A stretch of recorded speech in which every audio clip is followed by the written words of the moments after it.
is on the concept of a person. The problems which I intend to discuss are excessively familiar to students of philosophy. They are concerned with persons in the broad sense in which every individual human being can be counted as a person.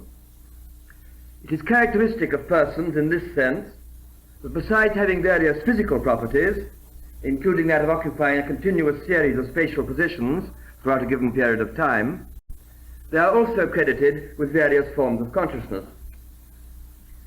I shall not here try to offer any definition of consciousness. All I can say is that I'm speaking of it in the ordinary sense in which to be thinking about a problem, or remembering some event, or seeing or hearing something, or deciding to do something, or feeling some emotion, such as jealousy or fear, entails being conscious. I am not at this stage committing myself to any view about the way in which this notion of consciousness should be analyzed. The first question which arises is how these manifestations of consciousness are related to the physical attributes which also belong to persons. The answer, which I think would still be most acceptable to common sense, at least when it is made to consider the question in these terms, is that the relation is contingent, not logical but only factual. In philosophy, this view is mainly associated with Descartes. If he didn't originate it, he put it forward in the clearest and most uncompromising way. The view is that a person is a combination of two separate entities, a body and a mind or soul. Only the mind is conscious. The physical properties which a person has are properties of his body. The two entities are separate in the sense that there is no logical connection between them. It is conceivable that either should exist without the other. That is, there is no contradiction in supposing, on this view, that a person's mind exists in some other body, or apart from any body at all, and equally none in supposing that a person's body is animated by some other mind, or not by any mind at all. This does not, however, exclude the possibility of there being causal connections between them, so that even if they are separable in principle, there may still be grounds for holding that they are inseparable in fact. Descartes himself prejudged this question by defining the mind as a substance, which implied in his usage that its existence was causally as well as logically independent of the existence of the body. But this view that the mind is a substance is not entailed by the view that mind and body are logically distinct. It would be compatible with this sort of dualism to reject the notion of mental substance altogether and conceive of the mind, in Humean fashion, as a series of experiences. Whatever may be the attractions of this dualistic view for common sense, the tendency of philosophers has been to try to replace it by some form of monism. Thus Berkeley, who held that physical objects were collections of sensible qualities, which were dependent for their existence upon being perceived, and Hume, who saw no grounds for holding that anything existed but sensory impressions and the ideas which copied them, may both be regarded in their different ways as having tried to effect the reduction of body to mind. In more recent versions of this type of theory, such as those developed by William James and Bertrand Russell, the sense data and images, which are taken as fundamental, are held to constitute a kind of neutral stuff, itself neither mental nor physical, out of which both mind and matter are to be constructed. Conversely, it was held by Hobbes, in opposition to Descartes, that there was no need to postulate the existence of minds in addition to bodies. Conscious states and activities could be attributed to the body itself. And modern philosophers, like Ryle and Carnap, have argued that it is a mistake to think of conscious states and processes as ghostly inhabitants of a private mental stage. Statements about people's mental life are reducible to statements about their physical constitution or their actual and potential behavior. With all of these theories, except perhaps the last, there is a corresponding problem of personal identity. On any dualistic view, an account is required of the way in which the mind is lodged in the body. Could there be more than one mind in a single body? Could the same mind dwell in more than one body at the same or at different times? If the relation is one-to-one, how are its terms paired off? How is it decided which mind goes with which body? The most plausible answer is that they are causally connected in some special way, but it's not easy to see how this connection is to be defined. If the mind is regarded as a substance, the question arises how such a substance could ever be identified. If it is regarded as a collection of experiences, there is the problem, to which Hume himself confessed he could see no answer, of showing how the collection is united. What is it that makes a given experience a member of one such collection rather than another? With any view of this type, there is also the problem of identifying the experiences themselves. In the ordinary way, we identify experiences in terms of the persons whose experiences they are. But clearly, this will lead to a vicious circle if persons themselves are to be analyzed in terms of their experiences. An argument in favor of the physicalistic type of monism is that these difficulties are avoided. At least there is then no special problem of personal identity. The criteria for the identity of persons will be the same as those that determine the identity of their bodies, and these will conform to the general conditions which govern the identity of all physical objects of a solid macroscopic kind. It is primarily a matter of spatio-temporal continuity. Moreover, if persons can be equated with their bodies, there will no longer be any need to specify how minds and bodies are correlated. Once it is shown how states of consciousness can be ascribed to bodies, this problem will have been solved. Whether this can be shown is itself very much an open question. It is obvious that any view of this type encounters very serious difficulties, and is not at all so clear that they can be satisfactorily met. What is common to all these theories is the view that the concept of a person is derivative, in the sense that it is capable of being analyzed into simpler elements.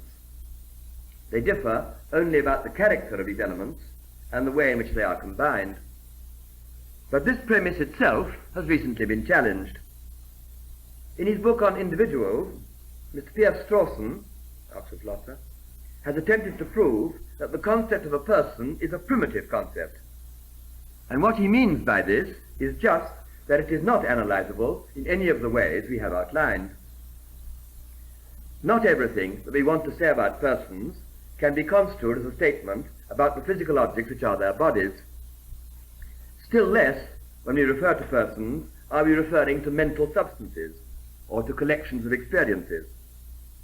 Neither, in Mr. Strawson's view, can it be maintained that persons are compound, that they are the product of two separate entities or sets of entities, one the subject of physical characteristics and the other the subject of consciousness.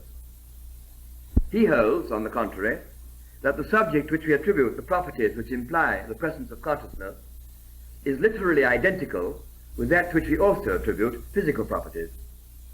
And if we ask what this subject is, the only correct answer is just that it is a person. Mr. Strawson's main reason for rejecting dualism is, in his own words, that the concept of the pure individual consciousness, the pure ego, is a concept that cannot exist, or at least cannot exist as a primary concept in terms of which the concept of a person can be explained or analyzed. It can exist only, if at all, as a secondary, non-primitive concept, which itself is to be explained, analyzed, in terms of the concept of a person. It might be thought that this would not affect the dualist who rejects the notion of the pure ego and thinks of the conscious subject as a collection of experiences. But in fact, the reasons which Mr. Strawson has for denying that there can be a primary concept of the pure ego apply equally to any idea of a non-physical subject of consciousness, whatever its composition may be thought to be. His argument runs as follows. The first premise is, and I quote here, that it is a necessary condition of one's ascribing states of consciousness, experiences, to oneself in the way that one does, that one should also ascribe them, or be prepared to ascribe them, to others who are not oneself. Now, this is understood to imply that one ascribes experiences to others in exactly the same sense as one ascribes them to oneself. It excludes the view, which has been held by some philosophers, that the statements which a person makes about the experiences of others are to be analyzed quite differently from the corresponding statements that he makes about his own. That whereas in his own case he is to be understood as speaking literally, what he says about the experiences of others can only be construed as a reference to their behavior. But when one talks about the experiences of another person, one cannot be attributing them to a pure consciousness. Neither is it possible to regard the subject of one's statement simply as a collection of experiences. The reason for this is that in the case of another person, neither the pure consciousness nor the collection of experiences would be things that one could have any means of identifying. But if our attributions of experiences to others cannot be understood in this way, neither can our attributions of experiences to ourselves. This follows from the principle that the same analysis must be applied to both. An important consequence of this argument, if it is sound, is that we must give up the argument from analogy on which many philosophers have relied as a justification for believing in the existence of other minds. It is tempting to think that one can come by the idea of one's own experiences through introspection, observe that in one's own case experiences of certain kinds are characteristically associated with certain forms of behavior, and so, when one observes other people behaving in similar ways, infer that they are having similar experiences. Even if one doesn't acquire the belief that there are other minds in this fashion, it may still be the ground for holding that the belief is rational. This reasoning has indeed met with various objections. Assuming that it is logically impossible for anyone directly to observe what goes on in another person's mind, some philosophers have maintained that this is not a valid argument from analogy, for they hold that no inductive argument can give us any reason to believe in the existence of something which couldn't even in principle be observed. Others, who think that this difficulty can be overcome, find fault with the argument because its basis is so weak. As Wittgenstein put it, how can I generalize from the one case so irresponsibly? The novelty of Mr. Strawson's attack lies in his refusal even to allow the argument to start. If my knowing how to ascribe experiences to others is a necessary condition of my being able to ascribe them to myself, then, he suggests, the argument begins by presupposing what it is intended to justify. Moreover, even if, without consideration of others, I could initially distinguish what are in fact my experiences from the body with which they are associated, and this body from other bodies, this still would not give me any ground, in Mr. Strawson's view, for supposing that any of these other bodies were owned by subjects who also had experiences. I should discover empirically that certain feelings occurred when this body was acted on by certain stimuli, and that they did not occur when other bodies were so treated. But all that could ever be in question would be the presence or absence of experiences of my own. And even this goes too far. It only makes sense for me to talk of my experiences in contradistinction to those of other people. To some extent, this argument was anticipated by G.E. Moore, who maintained in his essay on the nature and reality of objects of perception that if one assumes as Berkeley that the objects of perception exist only so long as one is perceiving them, then no reasoning by analogy could give one any ground at all for ascribing experiences to other people. The most that it could possibly authorize would be a belief in the existence of unconscious experiences of one's own. But for Moore, this was just an argument against idealism. He thought that if the objects of perception were allowed to be physical bodies, which existed independently of our perceiving them, then we could rely upon analogy as a ground for believing that some of these bodies were inhabited by minds like our own. Mr. Strawson, on the other hand, holds that even if we grant this premise about the object of perception, there is still no basis for the argument from analogy. It might be thought that this line of reasoning would result in the elimination of anything but the body as a possible subject of consciousness. But Mr. Strawson doesn't take this view. He does not in fact discuss the thesis of physicalism, according to which statements about experiences are transformable into statements about physical occurrences, but instead goes on to examine a hybrid theory which he calls the no-ownership doctrine of the self. This is the theory that the only sense in which experiences can significantly be said to have an owner is that they are causally dependent upon the state of some particular body. It is perhaps misleading to call this a no-ownership theory, since in the sense which it allows to ownership, it does not imply that any experiences are unowned. Strawson's reason for so calling it is not so much that this sense of ownership is Pickwickian, as that it does not yield a guarantee that experiences are private property.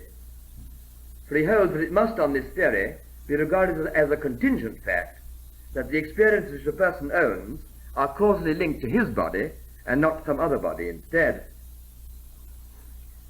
His objection to this theory is that it is incoherent. The proposition which it tries to state is that, with respect to any given person, all his experiences are dependent upon the state of his body, and this proposition is supposed to be contingent. But how are his experiences to be identified? In accordance with what principle are my experiences classified as mine? If the answer is that they are just those experiences which are causally dependent in the requisite way upon the state of this body, then the proposition that all my experiences are causally dependent upon the state of this body becomes analytic. It is just a way of saying that all the experiences which are causally dependent upon the state of this body are causally dependent upon the state of this body. But what the theory requires is that this proposition be contingent. And since it admits no other way of identifying a person's experiences, the consequence is that it defeats itself. It is also true of physicalist theories that they admit no other way of identifying a person's experiences than by identifying his body. It might therefore be thought that they too were exposed to this argument, especially as it seems to be a contingent proposition that some particular body is the body of such and such a person. But here the physicalist has an effective answer. He can argue that the reason why this proposition is contingent is just that it presupposes that the body in question has been independently identified, either ostensively or by some other form of description. If we have identified a person, it follows, on his view, that we've identified that person's body, but the converse need not hold. Neither is there any further problem for the physicalist about the identification of experiences, since he maintains that statements about a person's experiences are logically equivalent to statements about the condition or movements of his body. As we shall see, there are serious objections to any view of this kind, but on this score at least it is not incoherent. We may therefore conclude that Mr. Strawson's argument is not fatal to theories of this type. Whether it is fatal even to no ownership theory is one of the questions we shall have to consider later on. Physicalist theories are based on a consideration of the way in which we ascribe experiences to other people. Since our only ground for this proceeding is our observation of their physical condition and behavior, it is assumed that this is all we can be referring to. Then, on the assumption that we must mean the same by the ascription of experiences to ourselves, as we do by ascribing them to others, it is inferred that even when we speak about our own experiences, we are referring to our physical condition or behavior. To dualists, on the other hand, it is evident that when we speak about our own experiences, we are not referring to the physical manifestations by which other people may be made aware of them. Our knowledge of our own experiences is of an entirely different character. So, again assuming that when we speak about the experiences of others, we must mean the same as we do in speaking about our own, they infer that the physical events on which we base our attributions of experiences to others are signs of these experiences and not to be identified with them. They hold that we have direct knowledge of our own experiences, but that such knowledge as we can have of the experiences of others is only inferred from their physical manifestations. And then they are faced with the problem how these inferences can be justified. In maintaining that the concept of a person is logically primitive, Mr. Strawson hopes to secure the advantages and at the same time avoid the difficulties of both these lines of approach. He admits that the basis on which we ascribe experiences to others is different from that on which we ascribe them to ourselves. But he denies that in the case of other people, we are reduced to making an inductive inference. There is not merely a factual connection between certain physical events and the experiences which they are understood to manifest. It is true that when we ascribe experiences to others, we do not simply mean that they are in such and such a physical condition, or they are behaving or disposed to behave in such and such ways. These are just the criteria by which we determine that they are having the experiences in question. But the point is that these criteria are logically adequate. In our own case, we do not rely on these criteria. Our knowledge of our own experiences is not obtained by observation. But this does not mean that the sense in which we ascribe experiences to ourselves is in any way different from that in which we ascribe them to others. On the contrary, it is a necessary feature of predicates which imply that the subject to which they are attributed is conscious, and I quote here, it is essential to the character of these predicates that they have both first and third person ascriptive uses, that they are both self-ascribable otherwise than on the basis of observation of the behavior of the subject of them, and other ascribable on the basis of behavior criteria. If we didn't understand the use of predicates of this kind, we shouldn't possess the concept of a person, for persons are essentially the subjects to which such predicates are attributed.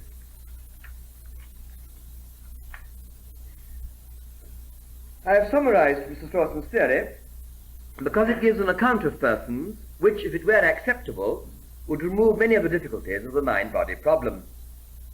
It seems to me, however, that the theory has serious difficulties of its own. The cardinal point is the attempt to stop short of physicalism on the one hand and dispense with the argument of analogy on the other by maintaining that our observations of the physical condition and behavior of other persons, on the basis of which we attribute experiences to them, are logically adequate for this purpose. But what exactly is meant here by saying that a criterion is logically adequate? Not that the evidence entails the conclusion, for in that case we shouldn't stop short of physicalism. If a statement about a person's experiences is to follow logically from a statement about physical events, it also must be construed as a statement about physical events. Not that the evidence provides sufficient empirical support for the conclusion, for then the reasoning is inductive. We are back with the argument from analogy.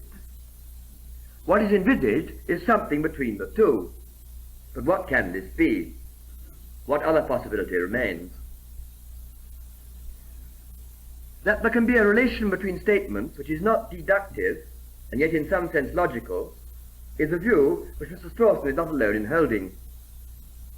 It is maintained also by the followers of Wittgenstein, especially in connection with this problem, but they too fail to make it sufficiently clear what the relation is supposed to be. What Wittgenstein himself appears to have held is that it is only insofar as our so-called inner experiences have characteristic outward expressions that the statements which we make about them can have any meaning for us. And that so far as this goes, it makes no difference whether one is referring to one's own experiences or to those of other people. It is in this sense that he denied the possibility of a private language. I do not think that he was right on this point. But even if he were right, even if it is only through their having physical manifestations that our experiences are communicable, even to ourselves, the relation between the statements which refer to these experiences and those which refer to their outward expressions remains obscure. We are not allowed to say that the experiences are identical with their outward expressions, and yet we are not allowed to say that they are logically distinct.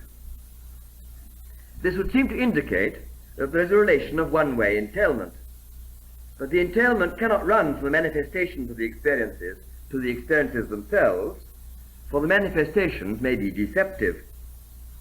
And if it goes in the reverse direction, then in talking about our experiences, we must be talking about their outward expressions and something else besides.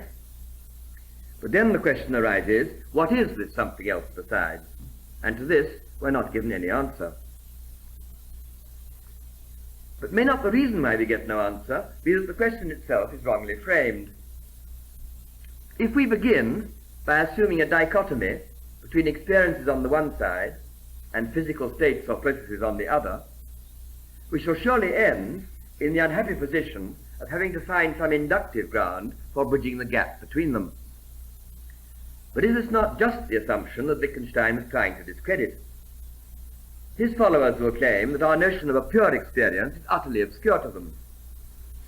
We talk of the experience of feeling pain, but do we really understand what it would mean to be in pain without having at least a tendency to display some physical reaction? Can we significantly divorce our thoughts and our emotions from their characteristic expressions in action or in speech?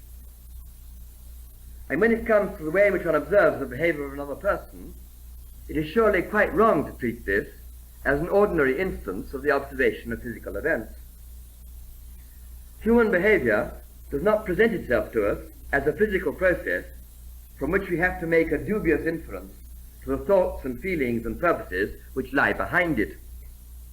It is itself expressive of these thoughts and feelings and purposes, and this is how we actually see it. From the outset, we observe it as human behavior, with all that this implies. I do not question the facts on which this argument is based. No doubt we attach a significance to human behavior which we do not attach to the movements of inanimate things. There is indeed a sense in which one can simply observe what another person is thinking or feeling. But however natural this process may be, it is still a process of interpretation. There is a distinction to be drawn between the sign and what it signifies. However intimate the relation between our inner states and their outward expressions, it is surely a relation between distinguishable terms. Indeed, this is already implied by saying that the outward experience is a criterion for the existence of the inner state. But then we are entitled to ask what sort of criterion it is, and what can be meant by the claim that it is logically adequate. Mr. Strawson himself has tried to illustrate what he means by logical adequacy by appealing to another example. If, he says, one is playing a game of cards, the distinctive markings of a certain card constitute a logically adequate criterion for calling it, say, the Queen of Hearts. But in calling it this in the context of the game, one is ascribing to it properties over and above the possession of these markings. The predicate gets its meaning from the whole structure of the game. In the same way, he suggests, the physical criteria, which are held to be logically adequate for the ascription to persons other than oneself of predicates which imply the presence of consciousness, do not exhaust the meaning of these predicates. The predicates get their full meaning from the structure of the language. But what does this analogy come to? It is quite true that we recognize a card, such as the Queen of Hearts, by its markings. And it is also true that in most contexts, when we identify a card as the Queen of Hearts, we are saying not merely that it has a certain characteristic appearance, but also that it stands in certain relations to other cards, that it occupies a certain position in one of the series that makes up a suit. Even to say of it that it is a card implies that it is meant to figure in a game. This is one of the numerous cases in which the applicability of a term to a given object depends, in part at least, upon the object's function. All the same, it is always a contingent fact that a thing with such and such characteristic appearance fulfills the function that it does. If the observation that it has certain markings is an adequate criterion for a particular card being the Queen of Hearts, the reason is that the role which is played by the Queen of Hearts in various card games is commonly bestowed on cards of that design. But this is an inductive generalization. There is no logical connection between the fact that a card looks as it does and the fact that if it is used in a game, it is allotted certain powers. For example, that of outranking other cards whose markings are in some respect like, in other respects unlike its own. That a card has the look of the Queen of Hearts doesn't itself guarantee that it would be suitable to play the role of the Queen of Hearts in any particular sort of game, or indeed that it is fitted for a part in any game at all. The correlation of its appearance with its function is a matter of convention, but it is an empirical fact that this convention holds. If the analogy were strictly pressed, the suggestion would be that when we ascribe experiences to other people on the basis of their physical condition and behavior, we were not merely referring to these physical facts, but also locating them in a social pattern. It would be like identifying a man as a policeman on the strength of his uniform. But while there may be few experiences, the occurrence of which does not have social effects, it can hardly be seriously maintained that what we are doing when we attribute experiences to others is merely linking these social effects with the physical manifestations which are held to be characteristic of the experiences in question. In any case, all that this theory would add to physicalism would be an extension of the range of the physical phenomena which would have to be taken into account. The main objection to any form of physicalism was put most succinctly by Ogden and Richards in their meaning of meaning. One cannot apply it to oneself except at the cost of feigning anesthesia. Not only do we not have to observe our own behavior or take account of our physical condition in order to know what experiences we are having, but in many cases at least, the occurrence of the experience appears to be logically consistent with the absence of its customary outward expression, or indeed of any outward expression at all. The exceptions are those cases where the words which are used to refer to the experience already associate it with some pattern of behavior. This applies especially to words which stand for emotions, perhaps also to statements of intention. But even here it would seem that if we thought it useful, we should cut away the reference to behavior and thereby obtain statements which were understood to refer to the experience alone.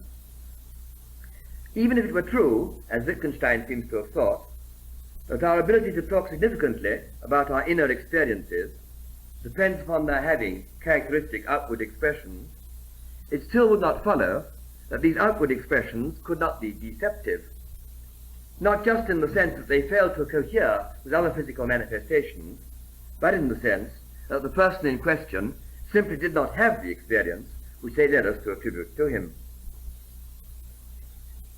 It has been suggested that even if statements about experiences are not logically equivalent to statements of a purely physicalistic character, it may still be the case that experiences are identical with physical events. To speak of the brightness of the morning star is not logically equivalent to speaking of the brightness of the evening star. The sense of these two expressions is not the same. Nevertheless, the fact is that the evening star and the morning star are identical. So also, lightning is in fact a discharge of electricity, though the terms are not logically equivalent. In the same way, it is argued that even though the reports which we make of our experiences do not entail any descriptions of the condition of our brains, it doesn't follow that the two are not to be identified. It may be that all that actually takes place in this connection is a physical process in the brain, and that when it is one's own body which is in question, one is able to apprehend this physical process in the form of an experience. The difficulty here is to see what can be meant by saying that our experiences are not merely caused by physical occurrences which take place in our brains, but are literally identical with them. How could this claim be tested? What kind of experiment would establish that they were or were not identical? In the case of the morning and the evening star, we have a criterion of identity. There is empirical evidence that a star which is observed to shine at one period of the day is spatio-temporally continuous with one which is observed to shine at a different period.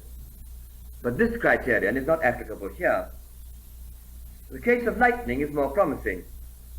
For part of our reason for identifying the flash of lightning with an electrical discharge is that the electrical discharge produces it. Even so, what is more important is that they occur at the same time and place.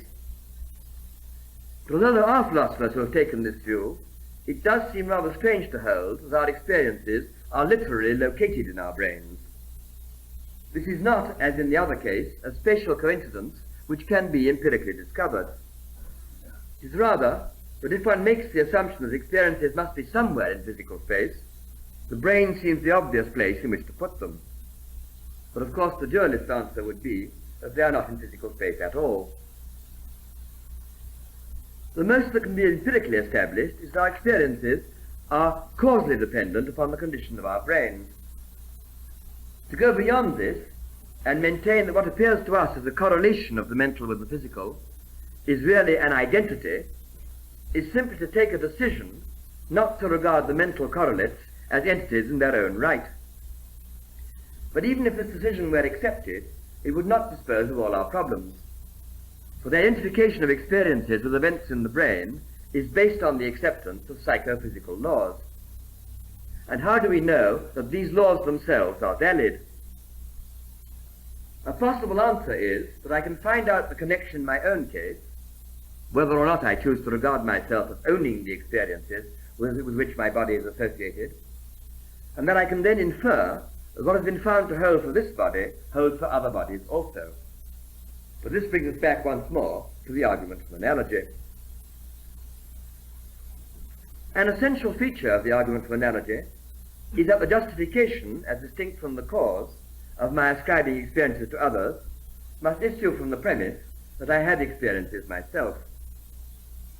The assumption is that I can come to think of myself having both a body and a mind without having to raise the question whether or not I am unique in this respect.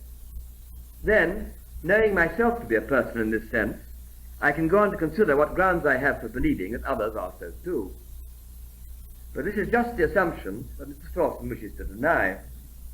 He maintains, as we have seen, that it is a necessary condition of one's ascribing states of consciousness to oneself that one should also ascribe them, or be prepared to ascribe them, to others who are not oneself.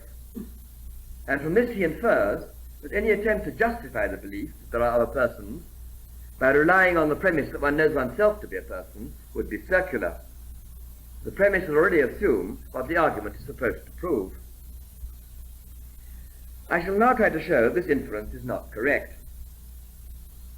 It is indeed a mark of a general concept, such as the concept of being a person, that no limitation is placed upon the number of individuals to which it can apply.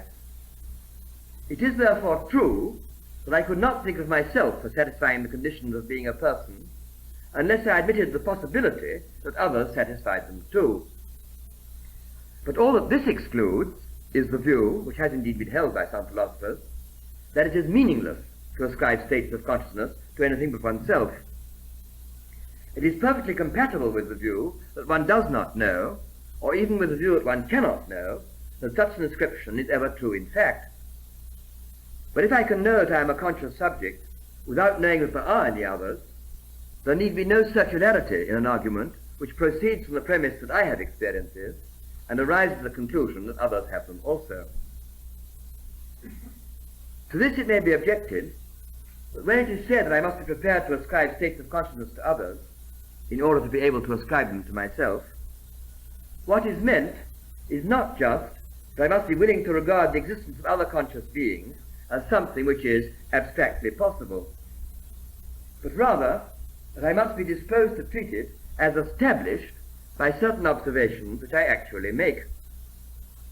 In other words, I must already believe that I can be justified in ascribing experiences to others before I can significantly ascribe them to myself. And in that case, an attempt to base this justification on my knowledge of my own experiences will be circular.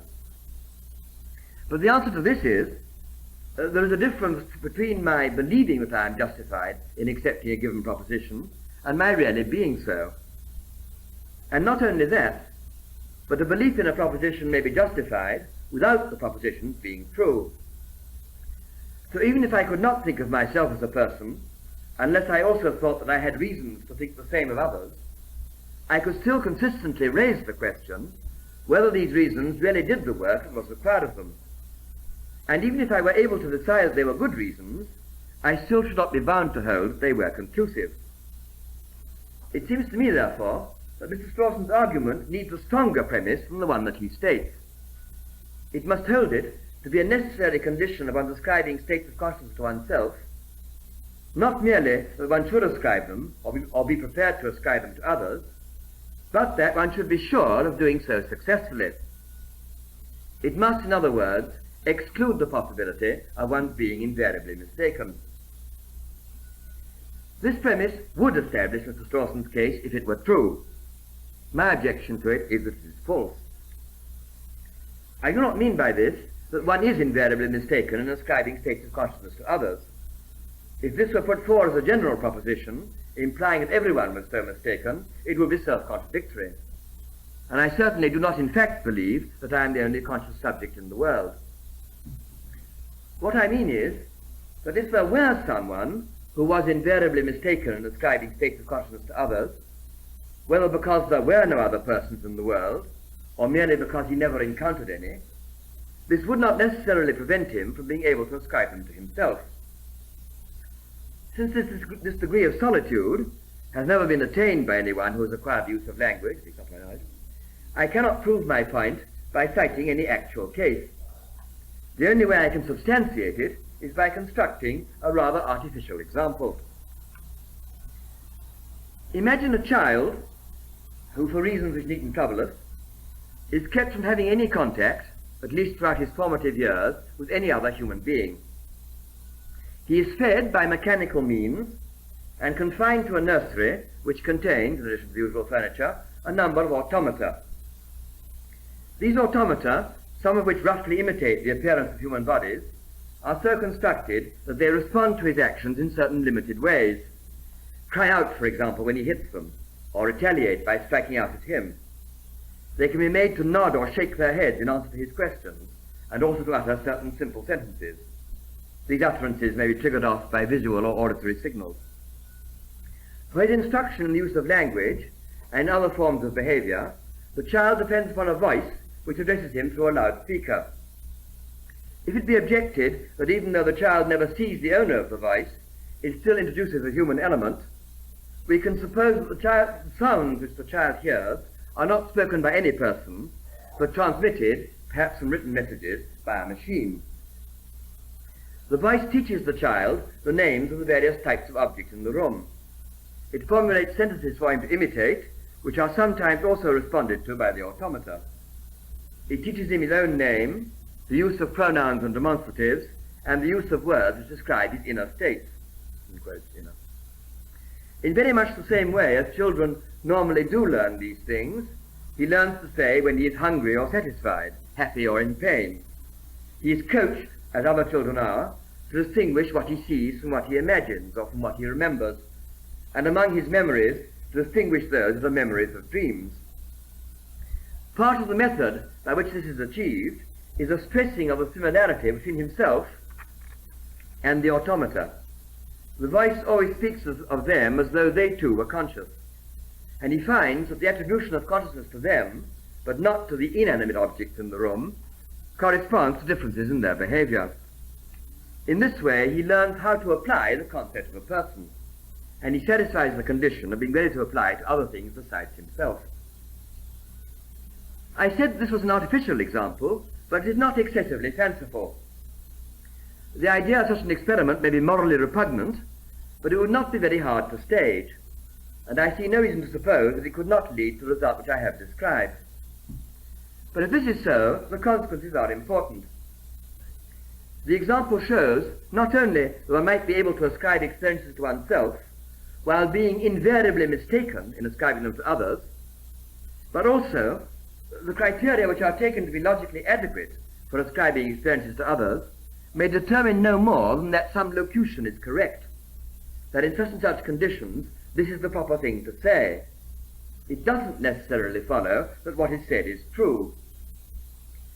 Nor can this conclusion be escaped by saying that the child in my example would not possess our concept of a person, that the automata which he had been taught to regard as conscious subjects really would be persons in his sense of the term. There is no warrant for assuming that his concept of a person could not be the same as ours. He applies it to himself on the basis of his experiences, and he applies it to the automata on the basis of their behavior, which, if they are very skillfully constructed, might not appear very different within their limited field of operation from that of human beings. It is not that he has a different concept of what it is to be conscious, or that he applies it incorrectly, but that he just happens to be in a situation where the things which he has every reason for thinking to be conscious are really not so. If he were an infant philosopher, he might begin to wonder whether his companions really did have experiences in the way that he did, and infer that they did from their resemblance to himself. Or perhaps if he was struck by the stereotyped quality of their behavior, he would rightly conclude that they did not. Whichever conclusion he came to, his skepticism would not be senseless. How could it be if it were actually justified? The reason for saying that a doubt of this kind would be senseless, even in this artificial instance, is that it could never be laid to rest. There is nothing in this child's world, as we have described it, which would allow him to find out that his companions were or were not automata. If he were released from his nursery and allowed to mix with other human beings, he would have a standard of comparison. He'd be able to observe how differently these human beings spoke and acted from the things he had been brought up to regard as persons. If he discovered how the automata were constructed, he would have a further reason for placing them in a different category from himself. But would this mean more than that he was requiring a stronger basis for his argument from analogy? And might he not still doubt whether it was strong enough? But then, what would make it strong enough? If no behavioral criteria are logically sufficient, there must always be room for doubt. But what is the significance of a doubt which could never be allayed?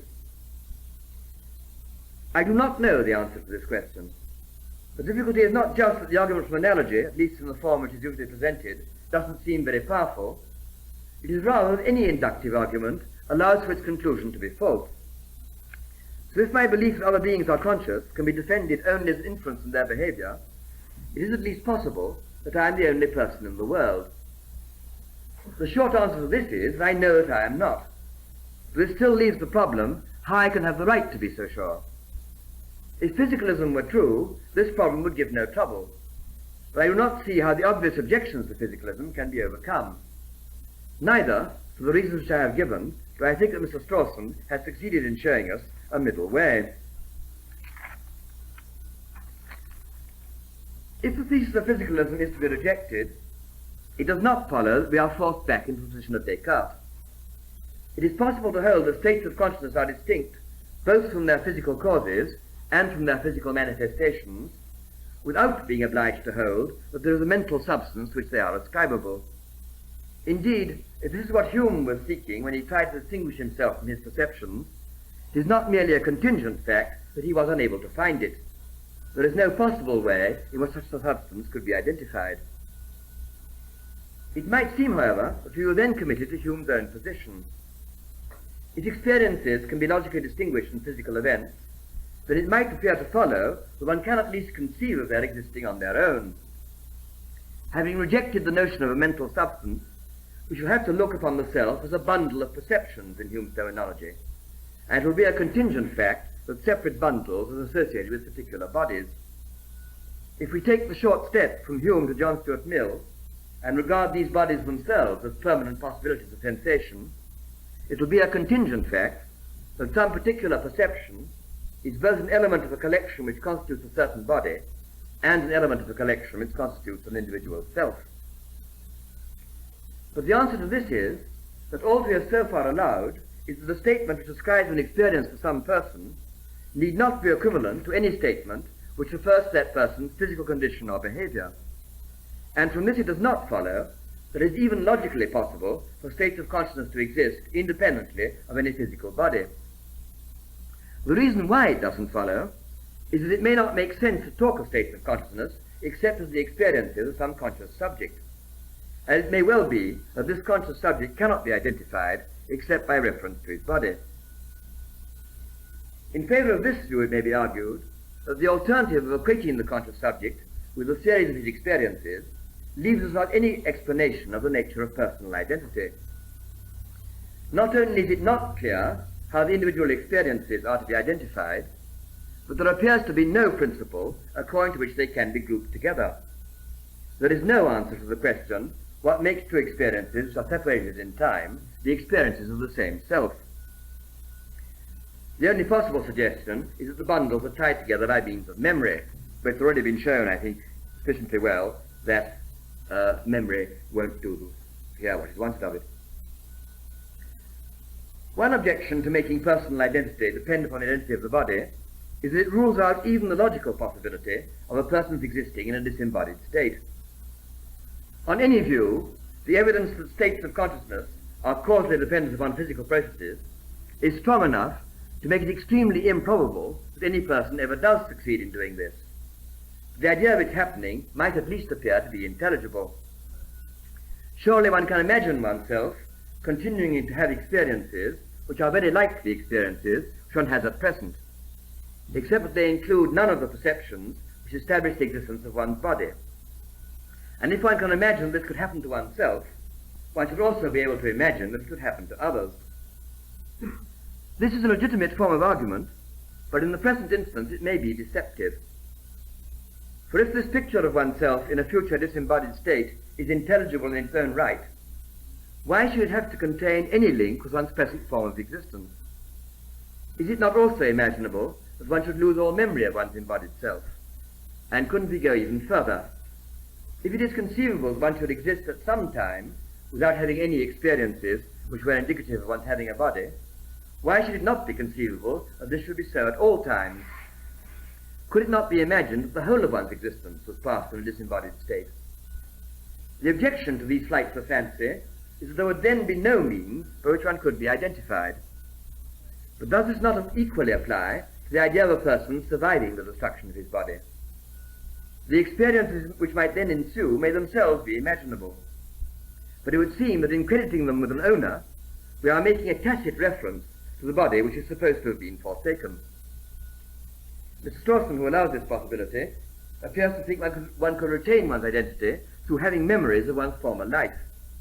But here he seems to have forgotten that something is needed to secure one's continued existence as a person, and for this it's been shown that memory will not suffice.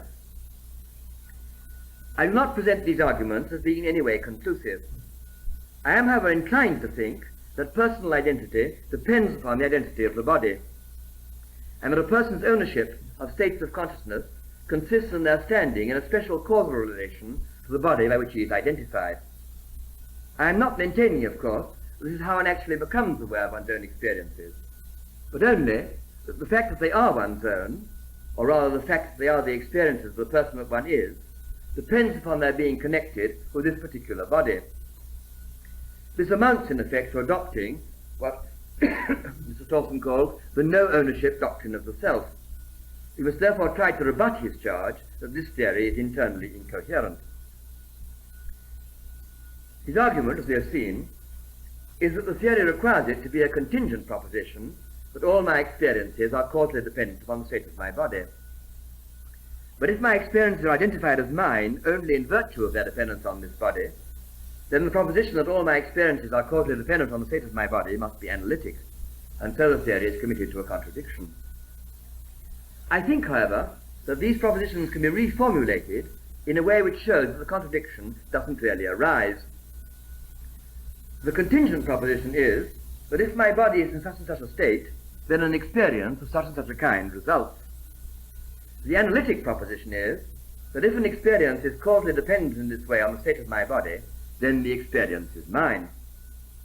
But now it is obvious that these propositions are distinct, so that there is no inconsistency in holding that one is contingent and the other not. There would indeed be a vicious circle if the experiences had first been identified as mine before it was discovered that they were dependent on my body, but this is not the case. The position is that a person can be identified by his body. This body can be identified by its physical properties and spatio-temporal location as a contingent fact. There are certain experiences which are causally connected with it, and these particular experiences can then be identified as the experiences of the person whose body it is. There is nothing inconsistent in this. There is, however, a further difficulty. Merely to say that a person's experiences are causally dependent upon the state of his body is too vague, for people are stimulated in many different ways by one another. So that the state of one person's body may have various effects on many other persons besides himself. Therefore, unless we are prepared to credit a person with every experience which in any way results from any of his actions, and so allow not only that he could literally share his experiences with others, but even that he could have experiences after he was dead, we cannot adopt the view that just those experiences which have any degree of causal dependence upon a given person's body are his own. the causal relation which is to do the work of distributing experiences among different persons will need to be specified much more precisely. So far as I can see, the only way to achieve this satisfactorily is to take the relation to be that of causal sufficiency.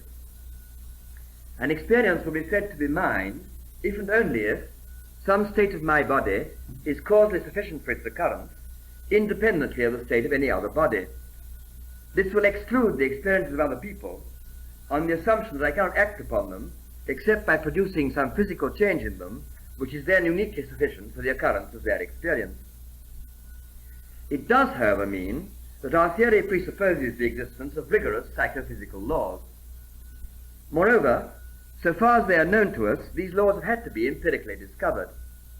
But how, it may be asked, could we ever have set about discovering them unless the experiences, which were found to be correlated with certain physical states, had themselves been independently identified? So once again we are faced with the charge of circularity. How is it finally to be met? The only way that I can see of meeting it is to draw a distinction between the general proposition that every experience is causally dependent in the required sense upon a body, and the more specific propositions which describe the different forms that this dependence takes. The general proposition must be held to be necessary, on the ground that causal dependence upon a body is an essential part of what we mean by an experience. On the other hand, the more specific propositions are contingent. The precise nature of the psychophysical laws which correlate experiences of various types with certain sorts of physical conditions remains a matter for empirical discovery. In taking the more general proposition to be necessary, I am not implying that in order to know that I am having some experience, I have first to find out that it is dependent on my body. I do not need to find this out, any more than I need to find out that this body is my own. The identification of the body, which carries with it the numerical identification of the experience, is a problem for other people, not for oneself. The reason for this is that in referring to myself at all, I am presupposing my ownership of this body. In claiming an experience as mine, I imply that it is dependent on this body and not on any other. This does not mean, of course, that my body could not have been qualitatively different. We are concerned here only with numerical identity. It is not a necessary fact that my body has the physical attributes that it does. But given that this is the body of which I am identified, it is a necessary fact that this body is mine. But now a further question arises. If my argument is correct, it is essential that a person be identified at any given time by reference to some body. But is it essential that he be identified at all times by reference to the same body? It would seem natural and convenient to hold that it is, but the consequence of this would be that certain hypotheses, which have been thought to be significant, even if highly improbable, would be ruled out a priori. We should, for example, be making it logically impossible that a person should be reincarnated, or that two persons should exchange bodies with one another. If however fanciful a story like Anstey's vice versa may be, it is not ordinarily thought to be self-contradictory. What makes such fantasies appear legitimate is that there are subsidiary criteria of personal identity, which may at least be conceived as running counter to the main criterion of physical continuity. These are the criteria of memory and continuity of character.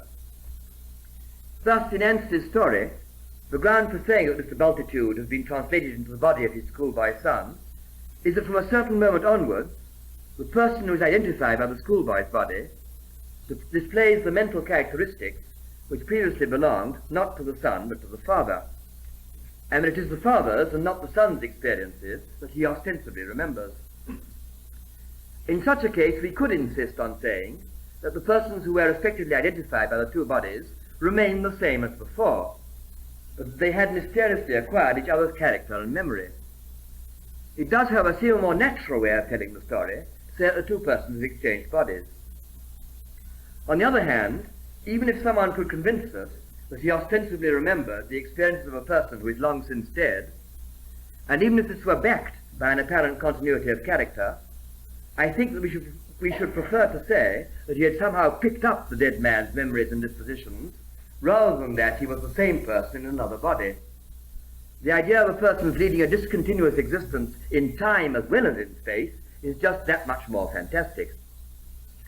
Nevertheless, I think it would be open to us to admit the logical possibility of reincarnation merely by laying down the rule that if a person who is physically identified as living at a later time does have the ostensible memories and character of a person who is physically identified as living at an earlier time, they are to be counted as one person and not two.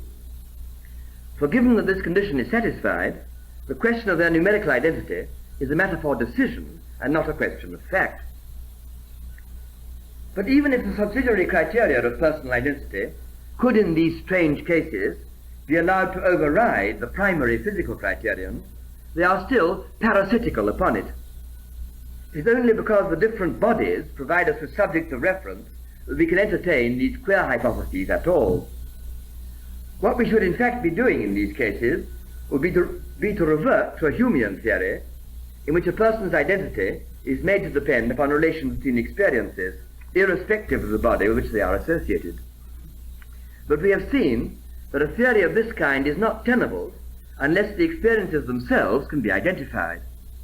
And I have argued that the only way in which they can be identified is to assume the necessity of their being causally dependent upon some body or other. It may well be thought a defect in my position that it does require this a priori assumption of psychophysical relationships. But if this is a defect, it is one that I see no way to remedy.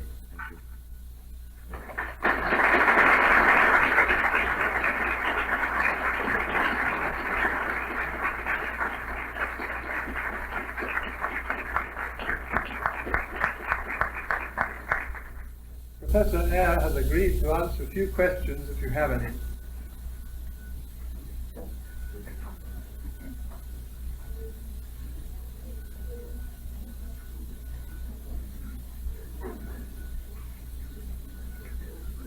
What?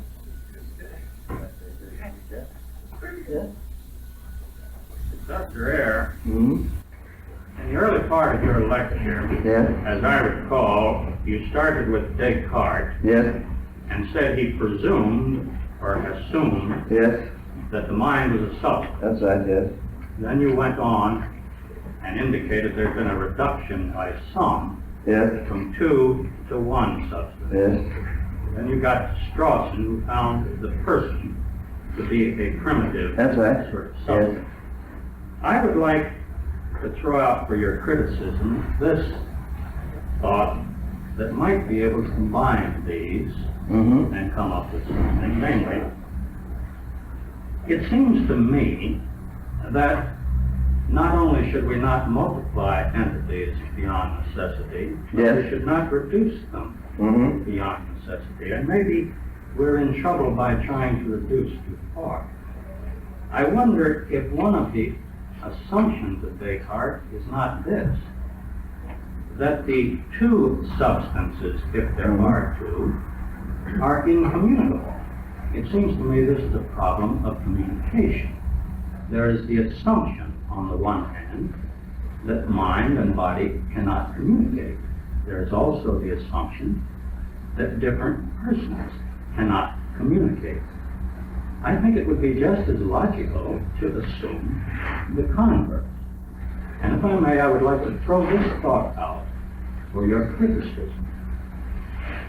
That if indeed there were basic components, entities, substances, what will we call them, of the universe, of a spiritual type, of a physical type, not necessarily incommunicative, though different, that in this event, any combination would be a structure. A person would be a structure. As a structure, he would be a primitive structure, though of two substances, and only the structure would be conscious.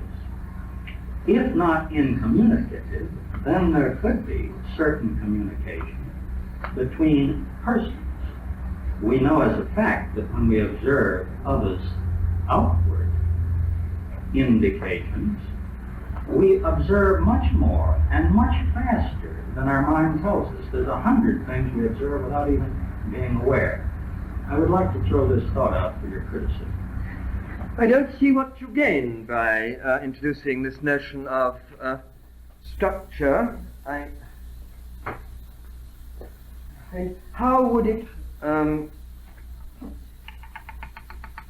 in fact, contribute either to answering the question what the subject was to which we attributed both physical predicates and states of consciousness, or how would it contribute to any difficulty one might feel about one's right to assume, to attribute consciousness to other persons? I mean, I don't see, unless you can be a lot more specific about what the elements in this structure are and what the structural relations are, I just don't see how it would help in the sort of questions I've been discussing. But perhaps I misunderstood really what you were after. I mean, do you want to say also that the notion of a person is somehow irreducible, that one shouldn't try to analyze it into different elements? Is that part of what you would be meaning by saying this was a structure? No, that wasn't exactly it. It seems to me there's an assumption, first of all, in the dualistic view. Yes. That somehow the mind as a substance Yes. is different from the body as a substance. Yes. And they are either communicable or incommunicable, and this is part of the problem. Now, Well, it's odd talking about mind and body being communicable and incommunicable, isn't it? I mean, one communicates, I suppose, with other persons or with animals, perhaps. But odd to talk about one's communicating with one's own body, isn't it? well, being aware of it. I see, yes, Being aware of yes, one's yes, experience, yes, one's body I see, experience. yes, Now, yes, in that the sense. thought I was posing here is that if we would consider as primitive substances or components of the universe, Yes, one component of mind, not necessarily mind could be an elaboration of a component, we could call it spirit. Another for body, we could call it the physical energy of reality, substratum, if you want to call it. And if we would consider these as not unmixable elements, just as matter and space seem to be able to mix, so that when we make a structure, a unique structure has certain properties as a unit and acts as a unit. This is the thought I wanted to put into the Strawson idea of the person as a logically primitive sort of a being. yes. I mean, he'd be very unhappy with talking of mind as a substance, and so should I. Perhaps this doesn't matter very much. Yes. Yes. See, I shouldn't have thought on any view, any of these views, except possibly the Cartesian one, which I started with but didn't stay with, there was any assumption that physical and mental events were not anyhow causally connected. And I think that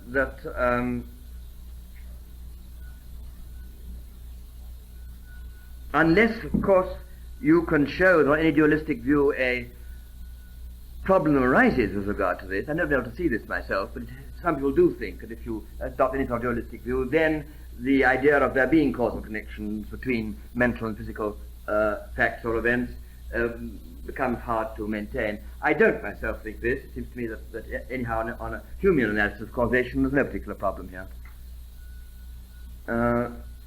And your idea would, I suppose, meet that difficulty if it were one. But I still think, in talking in the way you do, that you are restating the problem rather than giving an answer to it.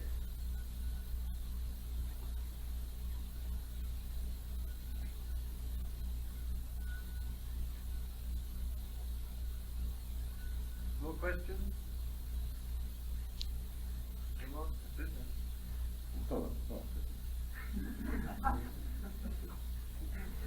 Improv, I should link everybody. Yes. Simple behind, I think. Yes, my next question. You were given a narrative of the baby put into. Oh, that's Fisher. Yes, yes, go on. Yes. And you said that if someone is addicted to the human aspect Yes. of Yes. thing that could be given to business. Yes, right. Yes. How does this really can this really be distinguished from human aspect or human characteristics? He was still being influenced by. Oh, yes. Yes, or whether one, I mean, the thing could certainly be run by a machine, the experiment, in the sense you would have the machine pointing at objects and then teaching the child the appropriate word. But I suppose you might argue that the thing would have to be originally programmed, at least by a human being in the first instance. I don't know whether it could be in the first instance programmed by a machine. But anyhow, this doesn't matter to me very much. This is an argument ad hominem. I mean, I tell this story to show that it might be possible for someone to inquire the concept of a person and acquire it in much the same way as I suppose we all do acquire it, even though he never in fact encountered any people. I mean, it is, as it were, the part of my story that these are automata. This is something I lay down, and therefore my unfortunate child never encounters any other persons.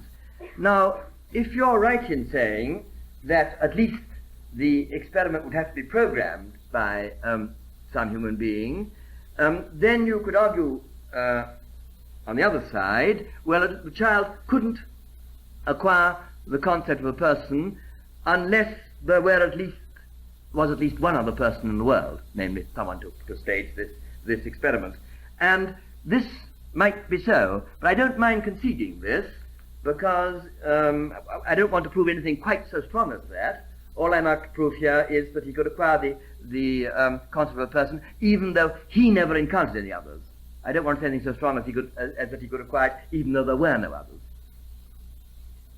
But I think if I were maintaining the stronger proposition, your objection probably would hold against it, I think. So, gentlemen. Professor, could you just review very briefly how you are able to logical necessity or the analytical necessity for saying consistently this is my body?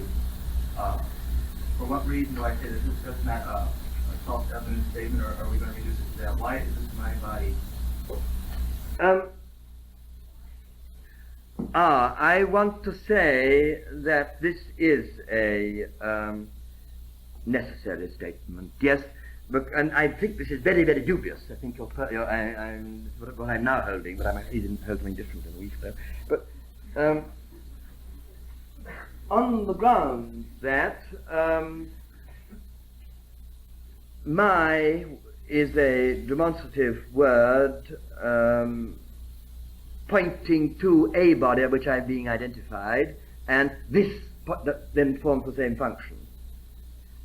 But of course it's not necessary that my body should have any of the specific properties it does. I mean, certainly it makes sense. I suppose I could have been, I think these statements are very queer in a way, but in some way I think I could have been 6 feet tall or something of this sort. It wouldn't be a contradiction. Although when you make it too strange, it becomes a bit doubtful, but, or anyhow could have been 1 inch taller, not so many inches. But at any time, if I point to this, then it seems to me this is necessary. If this doesn't carry any descriptive force at all, but just points to a body, then I think this and my are then performing exactly the same function. And I think one can, as I suggested in talking of these queer things in the end, one can imagine oneself in a different body, so that it's not necessary that I have this body. If you mean by this one, the one that has existed on Earth for so many years and followed exactly the path it has followed. But at any given time, as I do refer to myself, I must have, as it were, do it from the standpoint of somebody. And it will be the same body that I then refer to by the word this. And this will be my ground saying the proposition is necessary. But what it would exclude, of course, as a contradiction, would be disembodied existence. This has to be healthy contradictory. And because I'm not didn't say everything is all that it is contradictory, I'm a bit worried about this. Going along the lines of my body. Yes? Because it is very dubious and not clear to me what you mean, or what I'm certainly saying is what I mean by my body. Yes. Isn't it true that with all of our conscious experience, there is a similar content or similar point-addable content in the sense identified with mind. And so the notion of body takes on a rather fuzzy notion, because where does the mind sort of diminishes, I imagine, in greater parts of more remoteness or more proximus to something or other. Now, I feel I missed the point of what you're saying now. I think part of not hearing you well. What diminishes the remoteness? Well, I'm following the point, Professor, that my body Yes. is something that you say that I can point at. Yes.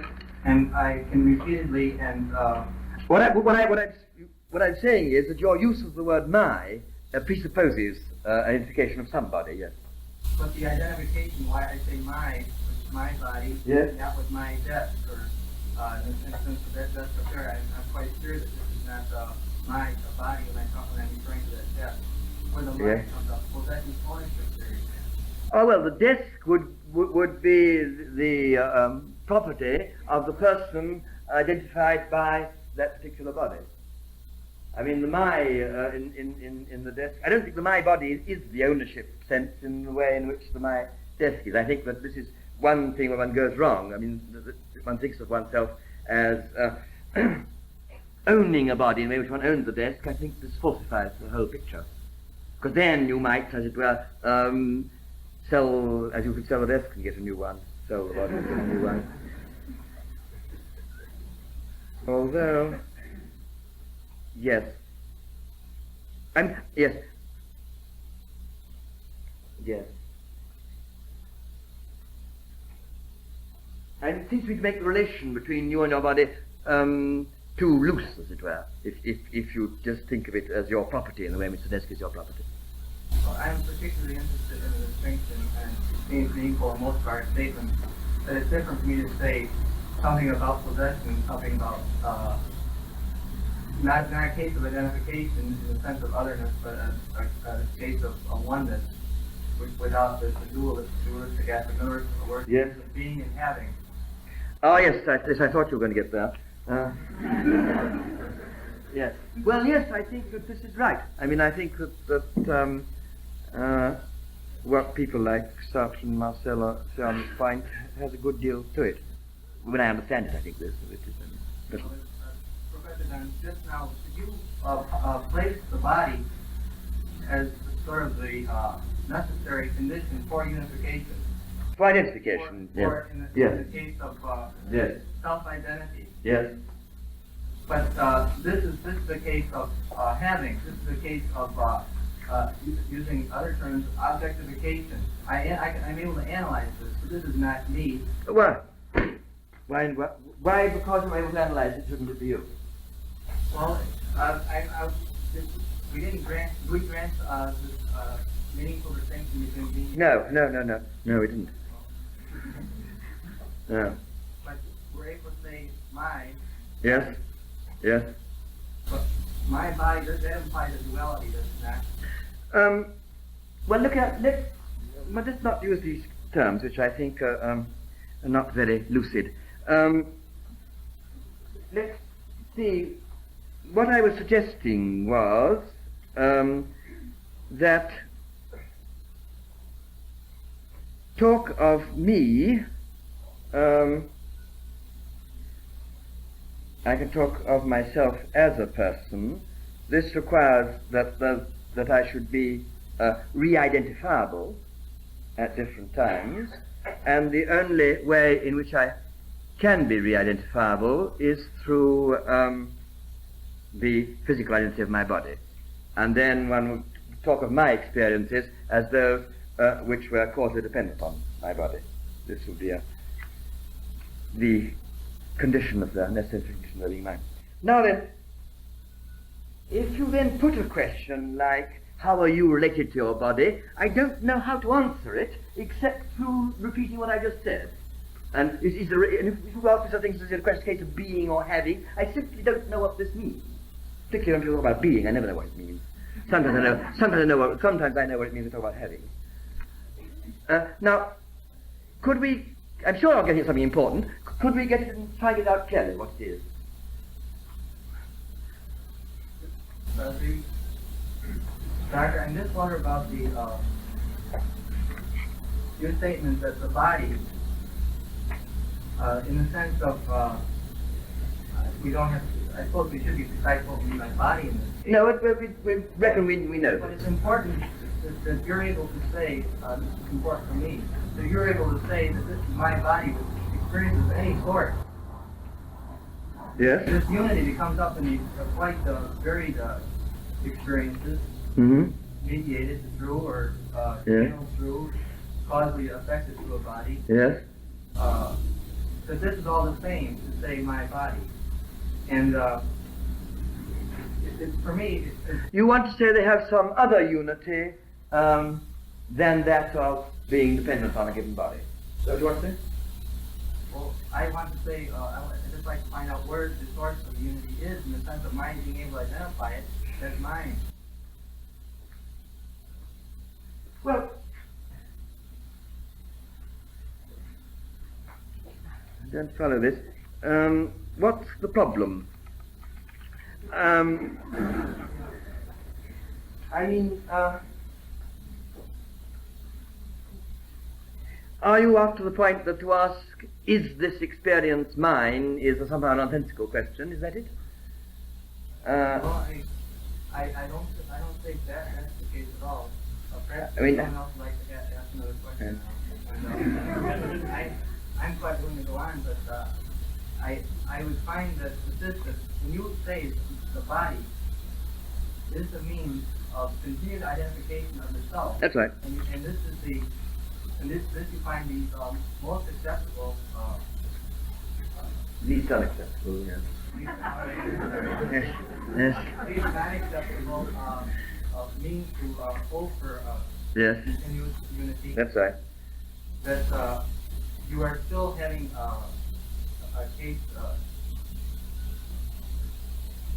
there where there's an element of an object of analysis which presupposes a further unity to determine the components and constituents of the object of analysis, which necessitates a unity that is doing the analyzing. That's right. I think you're raising onto the charge of circularity again, saying that the experiences have to be independently identified before you can say they're causal phenomena on a given body. And I tried very laboriously to meet this at the end of my paper, but quite possibly I didn't succeed. I think. Yeah. Yes, sir? Sir, in light of the proposition that experiences are causally determined by the condition of my body, yes, we're talking about decision making. For example, the decision of all of us to come to this room tonight. Yes.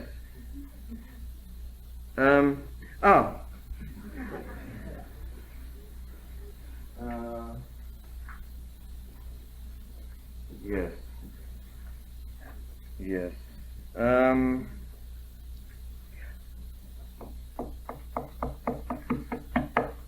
I mean, I wouldn't regard it as, in fact, that whatever your decision consisted in, I mean, in the sense of how we would analyze the fact that this was causally dependent upon some physical process wouldn't seem to me to be incompatible with being a decision. I mean, I don't take the view that to say that you decide to do something implies that your action was uncaused.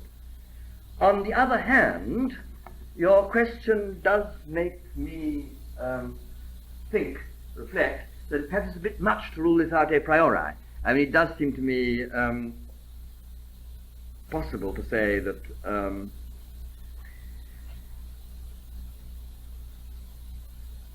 a decision might be uncaused and still yours, and this would be incompatible with what I was saying at the end there. Now, there'll be various ways of trying to make the thing more elastic, to meet things of this kind, and one would be to say, substitute for caused by,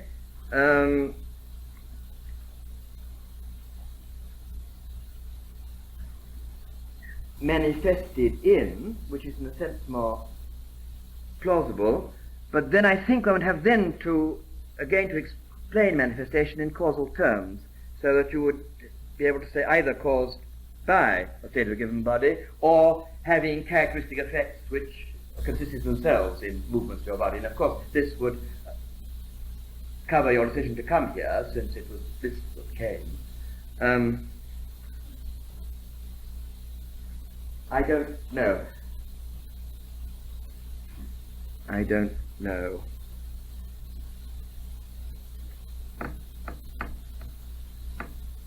Yes. Yes. No. No, I think you're right, you know. Although I don't think that the case of decision is fatal, in the sense that I would be prepared to say that it could be caused and still was in some genuine terms of decision. Nevertheless, I do think it's a bit much to make it a priori. I do think so, yes. Yes, I think you're right. Yes? In light of this, what would you say about ethical tendencies along these lines?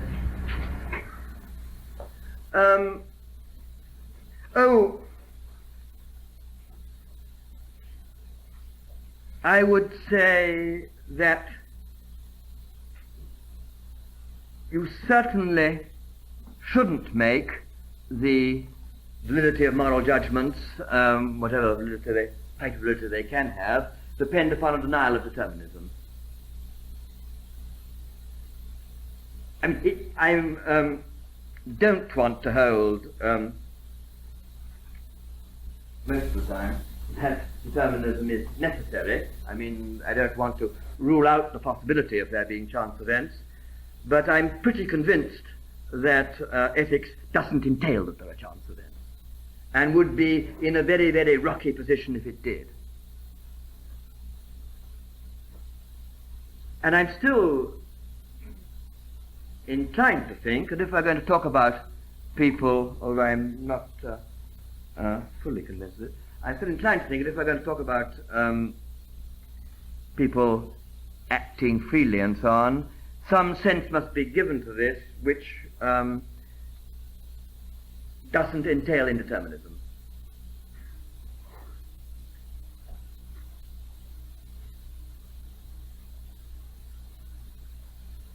I wonder if it would help if you would indicate whether the problem that you're discussing under the title is only or both a problem of identification and or a problem of identity.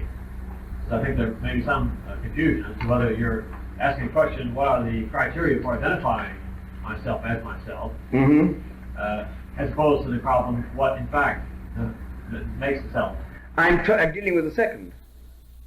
And well, then, if you're dealing with the second, then where does the role of the body as an identificatory factor come in? As an identity factor. You put them in the order of saying, was I concerned with identification or with identity? And I was concerned mainly with the second, with identity. And I think, I mean, of the various theories about personal identity, I mean, the pure ego, which does seem to be the unintelligible, the Humean one, well, the four theories, I suppose, the physicalist one, and this no ownership one, or whatever. It seems to me that no ownership one is the easiest to defend, perhaps, the least objectionable. And the body would come in simply as the carrier of personal identity, with the subsidiary criteria of memory and continuity of character, and sometimes, as I tried to show, capable of overriding the primary physical criterion, but still parasitical upon it, because it's still the case that you have first to I mean, if it's a reincarnation, you first identify this person, through i.e. this body, and then you can ask, is it the same person as the person identified by that body? But of course, I don't think, certainly in one's own case, one doesn't carry out identification of oneself through first identifying one's body, no. Doesn't the same problem arise with the identity of the body?